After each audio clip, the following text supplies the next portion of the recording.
tal? Buenas noches, amigos televidentes. Qué gusto volver a compartir un programa más de Joyas Eternas con ustedes. El día de ayer estuvimos comentando acerca de los 5 ministerios. Aprendimos lo que es la diferencia entre el cuerpo de Cristo y lo que son los 5 ministerios primarios. Y quisiera que el día de hoy, con ayuda de hermano Nando, aprendiéramos más acerca de quién es un apóstol, quién es un profeta, quién es un evangelista, quién es un maestro. Buenas noches, pastor. Buenas noches, Susi. Dios te bendiga. Qué interesante va a estar entonces el programa. ¿Qué nos podría hablar o comentar de quién es un apóstol entonces? ¿Quién es un profeta? ¿Quién es un evangelista? Bueno, mira, vamos a tratar de definirlo y a mí me parece más que para poder ahondar este tema, poder poner la figura de la mujer virtuosa de Proverbios 31. Acuérdate que la mujer virtuosa de Proverbios 31, aunque marca cómo debe ser una esposa y una mujer, también nos habla de cómo puede ser la iglesia de Cristo, que al final va a ser la esposa del Cordero. Entonces, si vemos las características de la mujer virtuosa de Proverbios 31 y las aplicamos a los 5 ministerios, creo que podemos tener definiciones más claras para que todos podamos comprender mejor esto. Cuando se hace la definición de la mujer del cantar de Proverbios 31, se dice que ella es como una nave de mercader que trae su pan de lejos. Todos sabemos que en la Biblia el pan representa la palabra de Dios, representa la doctrina de Cristo. Eso es lo que representa el pan. Entonces, de hecho, cuando la Biblia nos enseña, danos hoy el pan de cada día, aunque ciertamente se refiere a la comida de diario, nuestro sustento de diario, realmente también se puede aplicar cuando decimos danos el pan nuestro de cada día. Estamos diciendo danos también la palabra que hoy nos va a sustentar, porque hoy vamos a tener batallas, problemas, conflictos, necesidades, adversidades, victorias. Entonces danos hoy la palabra que necesitamos para vencer, para celebrarte, para poder hacer guerra espiritual. Entonces lo que estamos pidiendo no solamente es el sustento del cuerpo, sino también el del alma, que tiene que ver con la palabra de Dios. El pan representa la palabra. Entonces, cuando la Biblia dice que la mujer de Proverbios 31 es aquella que tiene la habilidad, como una nave de mercader, de ir a traer el pan de lejos, se está hablando de la característica y función del ministerio apostólico. Porque los apóstoles son los que tienen la habilidad por el Espíritu de meterse al lugar santísimo, al trono del mismo de Dios, y poder extraer del mismo cielo las verdades, la revelación de la palabra para lo que va a ser la doctrina que se va a establecer en la iglesia. Entonces el apóstol trae el pan de lejos, trae la doctrina de arriba. Cuando se habla de lejos no se habla de un instituto teológico, de ir a otro continente a ver qué están predicando en otro lado. No, es directamente ir al trono de Dios, al lugar santísimo, a traer la doctrina y la palabra que va a sustentar y va a bendecir a la iglesia. Entonces, ese es el apóstol, el que tiene la revelación. Podemos ver a Pablo. Pablo decía, esto que yo les hablo, lo recibí directamente de Dios. Dios me lo está dando. Y traigo para revelarles un misterio. Porque algo que hace el misterio apostólico es que tiene la habilidad por el Espíritu de poder sacar a luz lo que es oscuro o misterioso en la Biblia. Acuérdate que Pablo hablaba de muchos misterios y reveló muchos misterios. Porque eso es lo que hace un apóstol. El apóstol se mete directamente a la doctrina profunda, y se la da a los ministros y a la iglesia para que la iglesia sea nutrida con alimento sólido, con revelación de la palabra. Nadie puede decir que es apóstol si no tiene revelación de la palabra. Nadie puede decir que es apóstol si no tiene esa gracia, esa bendición de poder traer la doctrina del mismo lugar santísimo para la iglesia. Entonces los apóstoles son como la nave de mercader que van a traer el pan, la doctrina de lejos. Número 1, o sea que el ministerio apostólico tiene que ver mucho con la palabra, con la revelación de la palabra. Es una autoridad para revelar los misterios de Dios. Yo regularmente oigo gente que no quiere meterse profundo a la palabra, y qué bueno que no lo quiera hacer porque no es su función. A lo mejor si lo trata de hacer va a tergiversar la doctrina porque no es su función. Pero en cambio el apóstol no, el apóstol tiene la bendición de ir a meterse a lo más profundo de la Escritura y no tiene ningún temor de meterse a lo profundo porque es Dios mismo, el Espíritu Santo, el que le está metiendo a sondear esas profundidades de la palabra. Y realmente el ministerio apostólico es un ministerio que ejerce paternidad por lo mismo sobre los otros ministerios. Realmente dentro de los 5 ministerios sí hay jerarquías. Hay mucha gente que cree que el pastor, el evangelista, el maestro tienen la misma jerarquía, y no es así. 1 Corintios capítulo 12 dice que Dios puso en la iglesia, no en Israel, en la iglesia, en primer lugar a los apóstoles. O sea que la supremacía jerárquica la tiene el ministerio apostólico, porque es el que ejerce paternidad sobre otros ministros por la palabra que trae, ¿no? La revelación de la palabra. Entonces la autoridad la marca la palabra. La palabra es una autoridad impresionante, porque por la palabra echa fuera demonios, por la palabra restauras lo que ya está destruido, por la palabra formas, creas, es la palabra la que crea cosas nuevas, es la palabra la que ordena. Entonces la autoridad en la iglesia lo marca el nivel de palabra, y obviamente el apóstol es el que tiene la revelación suprema de la palabra, por eso es que es una autoridad sobre los otros ministerios. De hecho, los otros ministerios van a recoger del apóstol la palabra y la doctrina. Eso es lo sano. Que por ejemplo, todos estén leyendo, todos los ministros estén atentos en los estudios que dan los apóstoles, porque son las fuentes que Dios levanta para que ya el resto de ministerios vayan a repartir esa revelación a todas las congregaciones y a los lugares donde se desarrollan. Esto es algo así como cuando le preguntaron a Jesús, ¿dónde quiere celebrar la Pascua? Y entonces Jesús le dijo a sus discípulos, sigan a un hombre que tenga el cántaro en el hombro. Entonces hoy en día pasa lo mismo. Otros ministerios tienen que seguir a los hombres que tienen el cántaro de agua, de palabra en el hombro. Entonces Dios tiene ese tipo de hombres en la tierra, ¿verdad? Los apóstoles, que son los que traen el pan de lejos, la doctrina de lejos, y sí ejercen una autoridad sobre los demás ministerios.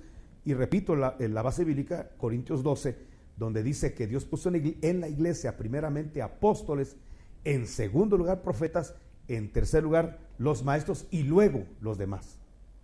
Pero entonces están dando un orden jerárquico para decirte entonces que todo profeta, que todo evangelista, que todo pastor y maestro necesitan tener una cabeza apostólica que les esté dando la doctrina y les esté nutriendo con la revelación y el pan que trae de lejos. Además de esto, dentro de lo que tiene el ministerio apostólico, es que el ministerio apostólico por lo mismo tiene un vientre para formar a otros ministros. Es decir, que el apóstol tiene la capacidad de poder formar dentro de su cobertura, dentro de la enseñanza que está dando, gente que se convierte, como el caso de Timoteo, y empiezan a ser formados bajo el ministerio apostólico de Pablo, y dentro de poco surge un Timoteo, un Tito, un Filemón, un Onésimo, y otros ministerios que surgieron bajo la cobertura y la luz que Dios le dio al apóstol Pablo. Entonces los apóstoles son vientres que van formando, van capacitando otros ministerios, los van descubriendo, los van discipulando, para que con el tiempo también lleguen a ser ministros. Un apóstol puede formar otros apóstoles, un apóstol puede ir formando profetas, evangelistas, pastores y maestros, y todo bajo su cobertura, bajo la luz, la enseñanza, la dirección que Dios le está dando a cada apóstol.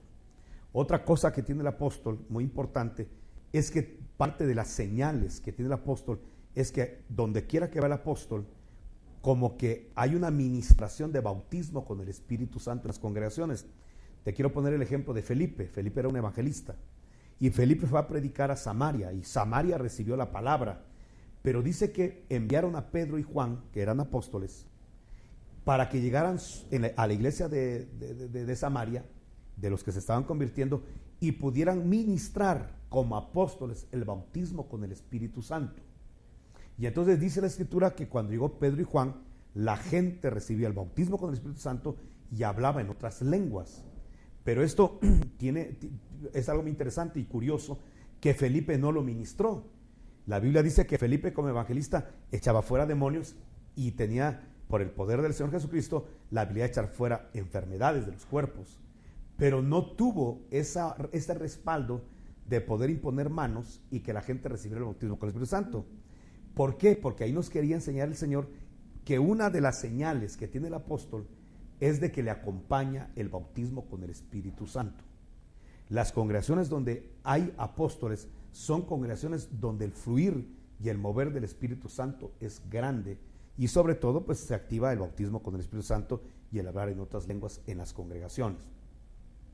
Algo más que tienen los apóstoles, estamos hablando de algo del ministerio apostólico, es de que los apóstoles, por el mismo desarrollo que tienen de ministerios, es que tienen obras misioneras, es decir, que regularmente el apóstol está abriendo obras o está corrigiendo doctrinalmente obras. Entonces esa es la bendición que tiene el apóstol. Yo conozco congregaciones que de repente tienen deficiencias doctrinales, de repente tienen los pastores las buenas intenciones, pero no la revelación de la palabra.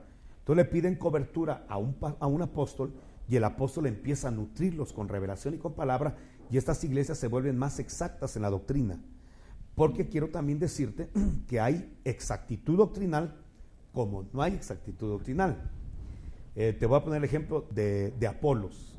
Apolos, dice la Escritura, que era un hombre elocuente, era un hombre poderoso en las Escrituras, era un hombre vehemente, dice la misma Biblia, pero tenía un problema, era muy limitado en revelación. Dice que solo conocía hasta el bautismo de Juan, o sea, él solo ministraba hasta el bautismo de Juan el Bautista. Entonces dice que Aquila y Priscila, que eran discípulos de Pablo, oyeron a este predicador y dijeron: este hombre conoce demasiado de la palabra, tiene el don de poder predicar con vehemencia la palabra de Dios, pero no tiene doctrina. ¿Qué hacemos? Entonces lo llamaron aparte y dice que le enseñaron más exactamente el camino del Señor.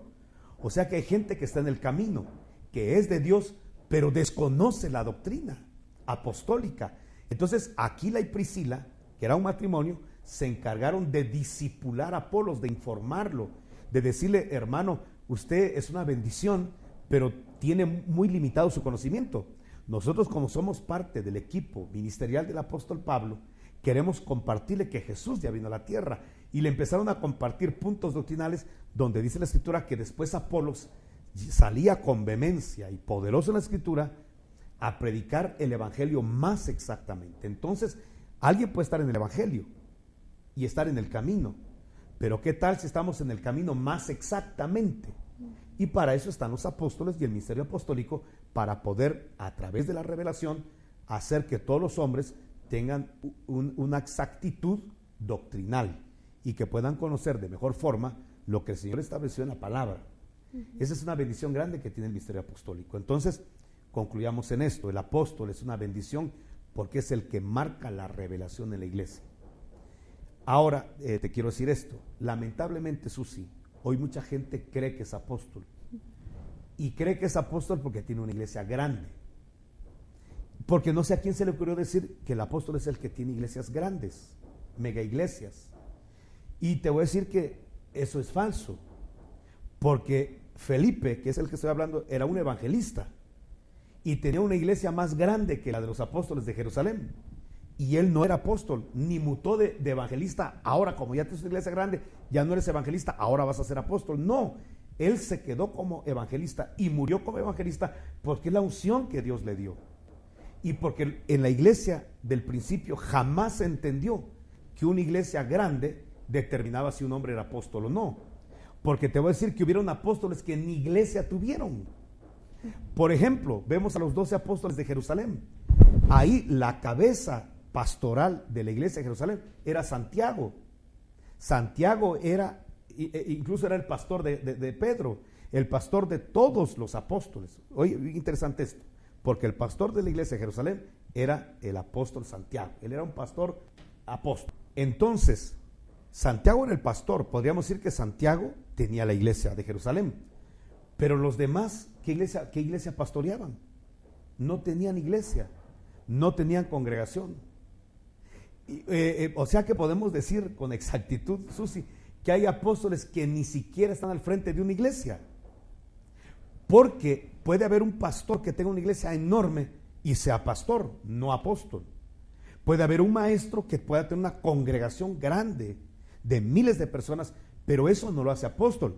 Es un maestro con una iglesia grande, un pastor con una iglesia grande, un evangelista como Felipe con una iglesia grande. Y pueden haber apóstoles que ni siquiera tengan iglesia y ni una congregación al frente, porque el ministerio apostólico no es el que genera iglesias grandes. El ministerio apostólico es el que genera revelación para todas las ovejas, para todos los ministros. La función del apóstol es generar revelación. Esa es la función del apóstol. No sé si me estoy dando a entender. Me está aclarando mucho quién es un apóstol. Y no todos que se dicen ser apóstoles son apóstoles. Un apóstol es un apóstol, un profeta es un profeta, por lo que usted me está explicando, o nos está explicando. Entonces entiendo que un apóstol no puede ser pastor, un pastor no puede ser evangelista, no tiene las mismas funciones. Bueno, mira, te aclaro esto. De hecho, los 5 ministerios son pastores. Los 5 ministerios son pastorales. Puede haber un evangelista pastoreando, desde luego. Pero desde luego que la iglesia va a tomar una unción de ganar almas. Porque quien está cubriendo es un evangelista. Felipe pastoreó la iglesia de Samaria. Felipe fue el que trazó doctrina en Samaria, pero él sabía que era un hombre limitado en muchas cosas. Por eso mandaba a traer a Pedro y Juan, para que en las cosas en las cuales él era deficiente, llegaran los apóstoles y pudieran complementar. Y entonces todas las ovejas no solamente tuvieran esa unción evangelística, sino también la unción de Pedro y Juan, que es apostólica. ¿Me entiendes? Sí. Puede haber, por ejemplo, Bernabé. A Bernabé en la iglesia de Antioquía, Hechos 13 de los apóstoles, él pastoreaba la iglesia de Antioquía y él era un profeta, él lo tenía como profeta. Y él era el pastor de Antioquía. O sea que un profeta puede pastorear, un maestro puede pastorear, un pastor puede pastorear y un apóstol puede pastorear. Santiago era un apóstol y pastoreaba, porque los 5 ministerios son pastorales. Los 5. Ya, pero un apóstol puede ser también evangelista. Mira, También. lo que pasa es que no es que sí puede ser, sino que un apóstol puede hacer la obra de evangelista. Por ejemplo, es que mira, es como decirte, te voy a hacer esta pregunta de esta manera: ¿un herrero puede hacer una silla de madera? Bueno, Entonces bueno. tendríamos que decir que no, porque él solo trabaja el hierro, y eso es mentira.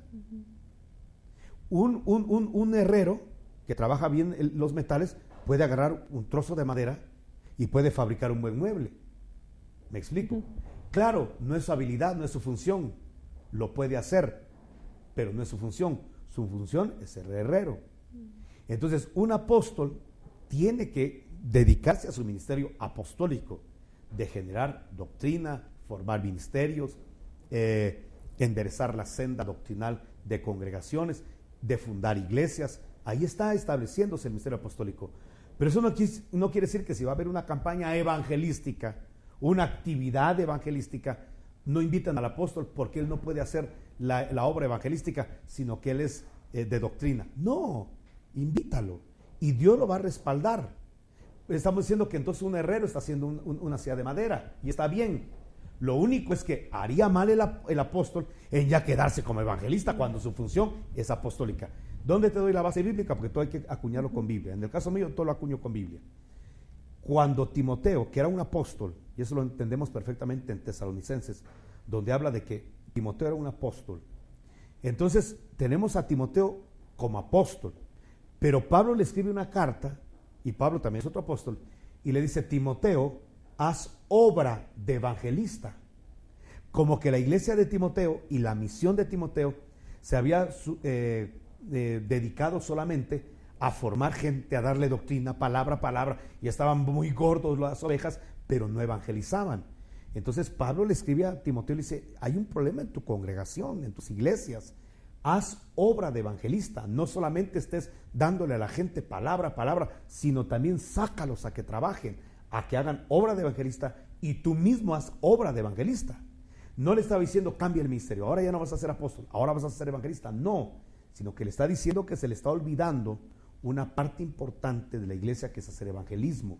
Y creo que a muchas iglesias que tienen unciones proféticas, que tienen unciones magisteriales, apostólicas, se les puede olvidar que hay que hacer otra obra que equilibra y complementa, que es el de ganar almas para Jesucristo.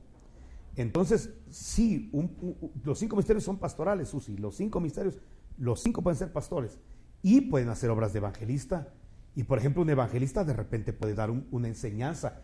Ya le dicen, no, él no va a dar una enseñanza porque él es evangelista y no maestro. No, espérate, puede hacerlo. Claro, y Dios lo va a respaldar. Pero haría mal el evangelista que porque Dios ya lo respaldó con el magisterio, una enseñanza bonita que dio, respaldada que dio, decir, bueno, ahora ya no voy a ser evangelista, ahora voy a ser maestro. O adjuntar a su tarjeta de presentación, ahora soy evangelista y también soy maestro. Y de repente le dan una conexión a pastor, y también soy pastor. Porque hoy en día tenemos esa arrogancia de la gente. Hay gente que dice que es apóstol, profeta, evangelista, pastor y maestro. Ya solo falta que ponga abajo y también soy Dios, o ya soy socio de Dios, o algo parecido. Mira, me parece una arrogancia muy grande. Para no perdernos, nos dejaron la Biblia. Para no caer en esos desequilibrios y extremos, nos dejaron la Biblia. Entonces la Biblia dice en Efesios 4:11, Dios puso en la iglesia a unos, no a todos, a unos como apóstoles, a otros, no a los mismos, a otros como profetas, a otros, no a los mismos, como evangelistas, a otros, no a los mismos, como pastores, y a otros como maestros. Es decir, que aquí el Señor te está aclarando que no le va a dar a un hombre apóstol, profeta, evangelista, pastor y maestro. No se lo va a dar, porque Dios está evitando que nos envanezcamos. Los hombres somos muy fáciles de envanecernos. Los hombres somos muy fáciles de presumir con lo que no es ni siquiera nuestro, porque los hombres tenemos que reconocer, cuando Dios nos usa, que realmente no somos nosotros los que somos los generadores de esa bendición, sino que es la gracia de Dios, la misericordia de Dios. En una oportunidad Pablo dijo, yo por la gracia de Dios soy lo que soy. O sea, Pablo reconocía que era el perito arquitecto de la iglesia, reconocía la unción que se movía para sanar enfermos, el respaldo de Dios para echar fuera demonios, pero él reconocía que no era él. Él dice, por la gracia de Dios soy lo que soy, no por mis habilidades, no porque estoy ayunando, no porque soy bueno, por la gracia de Dios soy lo que soy. Y luego dice, y yo he trabajado más que todos los apóstoles de Jerusalén, dice Pablo, y luego aclara, pero no he sido yo, sino la gracia de Dios en mí. Entonces tenemos que entender todos los ministros, que la revelación que tenemos, el respaldo que tenemos, y la iglesia tiene que entender esto, no es de nosotros, no es porque seamos buenos, porque somos muy santos, deberíamos serlo, pero Dios no fluye en nosotros por eso. Dios no fluye en nosotros porque nosotros somos muy hábiles para ayunar, para orar, no. Dios fluye porque Él marcó, Él predestinó, porque Él capacitó, porque Él llamó y porque Él es el que respalda lo que Él llama, lo que Él capacita y predestina. Es solamente la gracia de Dios, no somos nosotros. En la Biblia tenemos gente que estaba mal y Dios de todos modos lo respaldaba, pero no lo respaldaba porque estaba mal, ni porque estaba bien, sino porque Él lo había llamado, y lo que Dios llama respalda. Y te pongo ejemplos como Sansón, como David, hombres que fallaron tremendamente, como Pedro, como el mismo Pablo, que fallaron. Sin embargo, Dios los usó, no por lo que eran de malos o buenos, sino porque Dios los llamó, y lo que Dios llama, Dios capacita y respalda. Entonces tenemos que entender esto para que la iglesia no caiga en adorar a los hombres y decir, mi pastor, ese sí es bueno, ese sí es el mejor. No, el único bueno en la iglesia y el único que merece alabanza y adoración, admiración de la iglesia, se llama Jesucristo. Es el único que vino a la tierra a desarrollar un ministerio de poder, pero un ministerio donde todos los días obedeció y agradó el corazón de Dios. Hoy en día ningún hombre, por usado que sea, puede decir que agrada a Dios y que honra a Dios y que es perfecto. El único perfecto es Jesucristo. Bueno, alguien lo puede decir. Una cosa es decir, otra cosa es que realmente, ya solo con el hecho de la arrogancia de decirlo, ya con eso está descalificado. Pero por eso la iglesia tiene que entender que el ministro es su pastor, es su padre espiritual, que debe amarlo, debe atenderlo. La iglesia debe bendecir a sus pastores, sostener a sus pastores, aún financieramente. Pero una cosa es bendecir a los pastores, amar a los pastores, y otra cosa es adorarlos, y otra cosa es creer que son paralelos a Cristo. Momentito, Cristo es la cabeza de todo ministerio. Y entonces cuando entendemos eso, amamos a los pastores, los respetamos, seguimos sus instrucciones, imitamos de ellos lo que ellos imitan a Cristo, lo que no lo imitamos, porque entendemos que no son perfectos, que tienen muchos errores, y siempre vamos a estar pendientes de adorar y admirar al único que merece alabanza en la iglesia, que es la persona de Jesucristo a través del Espíritu Santo. Gracias, hermano Nando, por compartir y enseñarnos más.